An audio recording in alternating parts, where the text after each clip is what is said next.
स्थानीय स्तरमा भएको बालीनालीको संरक्षण गर्ने कुरा, यो थुप्रै कुराहरूमा चाहिँ के हो त भन्दा हाम्रा चाहिँ यो परम्परागत ढङ्गले जुन चिज जसरी विकास हुँदै यहाँसम्म आयो, अहिले प्रविधिको प्रयोग गर्ने नाउँमा हामीले सबैले बिर्सिया छौँ।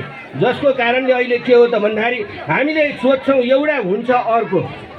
जस्तै अहिले तपाईँको युरोपमा तपाईँको भयो भने 1 अरब मान्छेले बिहे गर्यो भने 90 करोड मान्छेको डिभोर्स हुन्छ। नेपालमा अहिले डिभोर्स रेट कति छ? आज 3 वर्ष अगाडिको तथ्याङ्क हेर्ने हो भने पहिला आजभन्दा 3 वर्ष अगाडि 5% थियो, गएको वर्ष 11% पुग्यो र यो चालु वर्षमा चाहिँ डिभोर्सको रेट चाहिँ 19% पुगेको छ। अब हामी डिभोर्स नहोस्, छोराछोरीको सम्बन्ध के अरे छोरा बुहारीको सम्बन्ध नबिग्रोस् भन्छौँ, हामी नबिग्रोस् भनेर एकातिर भने डिभोर्स रेट अर्कोतिर बढी। त्यसैले अहिलेसम्म हामीले जे गर्दै आयौँ राम्रो गर्ने भन्दै हामी जताततैबाट नराम्रो हुँदै गएका छौँ। त्यसैले यो अभिभावकहरूको अभिभावक शिक्षा यो मेला अभिभावक सिकाइ मेला भनेको सबभन्दा पहिलो बालबच्चाको पहिलो चाहिँ सिकाइको थलो भनेकै बाउ आमा र घर परिवार हो।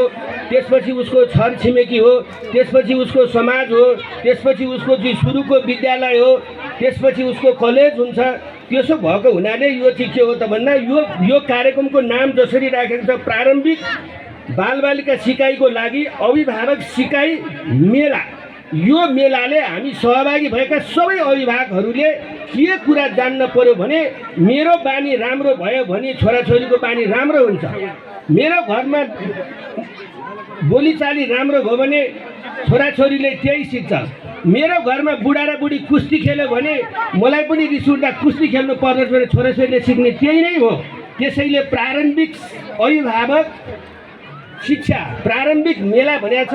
यो मेला मार्फत दिन खोजिएको सन्देश के हो भने सबैको चाहिँ बालबालिकाहरूको राम्रो बनाउनु छ भने सुरुवाती चरण घरबाटै हुन्छ र घरबाटै हामीले राम्रो बानी बेहोरा आचरणहरू देखाउनु पर्छ र उसलाई सिकाइमा त्यही किसिमको बुझाइमा विकास गरेर लानुपर्छ भन्ने कुरा नै यो कार्यक्रमको सन्देश हो। देखि सिकाउने घर परिवारबाट विद्यालयबाट सिकाउने बोलीचाली व्यवहार संस्कारको कारणले गर्दा नै उनीहरू भविष्यमा कस्तो मान्छे बन्ने भन्ने कुरा सानैदेखि नै निर्धारण भएको हुन्छ। त्यसै गरी आजको यस कार्यक्रमद्वारा हामीले बालबालिकालाई हामीले बोल्नुपर्ने व्यवहार कस्तो हुन्छ, बोली कस्तो गर्नुपर्छ, व्यवहार कस्तो गर्नुपर्छ हामीले सिक्दै आएका छौँ। बालमैत्री स्थानीय शासन कार्यक्रमबाट हामीले बोली बालमैत्री हुनुपर्छ, बालबालिकासँग गरिने व्यवहार बालमैत्री हुनुपर्छ।